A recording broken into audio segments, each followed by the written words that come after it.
Şunda milleti ajratışma, Samarkand, Xorazmda. Yine Özbeklerin arasında bo'lib turgan gap bor. Xorazmlilar, Xorazmlilar, bir dana Samarkandlı yurtda berdi, oyoq kiyimda cho'lashib. Oyoq kiyimda cho'lashib o'lcha katta bo'lib yuribdi. Katta ahvolini qaranglar, millat ajratadi. O'zbeklarni ajratadi yana sizlar, o'zbek. Yo'q, o'zbek emas ekan.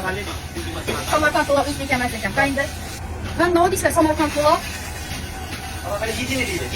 Özbek emasman, Samarkandlıman deydi. Shundan o'xshamaydi. Xorazm bilan Samarqand o'xshayapti.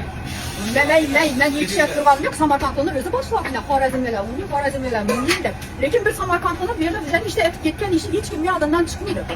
Chorniy kassa o'ynadim, chorniy kassa. Bir dana Samarkandlı azizdan bola bor edi. 10 ming rubldan chorniy kassa o'ynadim. Shunday chorniy kassani oldidan kaçtı.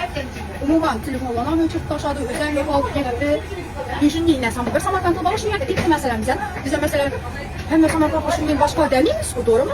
Ezemcan, yaxşı, Ezemcan bir dana bir Müniraq Xorazm'ini görgen hem de Xorazm'ni şunun deydi. Bize bu Xorazm'den millet ajratmıyız, Samarkand, Xorazm ya başka deliyimiz. Biz natsiz emasmiz. Başından, sence? Biz natsiz emasmiz. Şimdi. Lekin Samarkand, siz hem de Samarkandlı'nın namından yaklaştırmışsınız. Hakkınız yok ki. Doğru mu? Doğru mu? İşinin gepine, işin ahvalında. İşin ahvalı, işini böyle yaptık yine. Benim bana geçim bile iş yok, Mürtalan. Su kebap olduydu, su dek olduydu. Özü bilen özü? Anladım. Şimdi gep, yaxşı gep bilen. Prosta bir eceşip şimdi işte şimdi tema bulup gitti. Doğru mu Ezen? Yok ama yeteneği var. Bu adam hiç kaçak toba etmeydi, et gelemez. Siz Xorazmlilerin içinde kimsiniz? Yaxşı.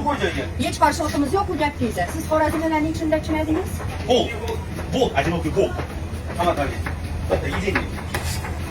Gördüksüla ahvalının faydası yok. Ezemcan yaxşı. Samarkand bilen beraber hemmemiz Özbek Samarkand, Xorazm'ın neptürümüz faydası yok. Yok. Bu Samarkandlı adam. Samarkand Momiracı.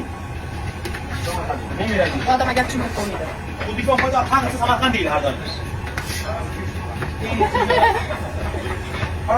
Xorazmlilar Davlatda turadi. Yaxshi o'yin hammasi bilan hammasi o'yin. Seriozniy gap emas. Bularni hech qaysi bir yana video ko'rgandan keyin yana kommentariyda "O, Samarkand deb qo'shaman" yana.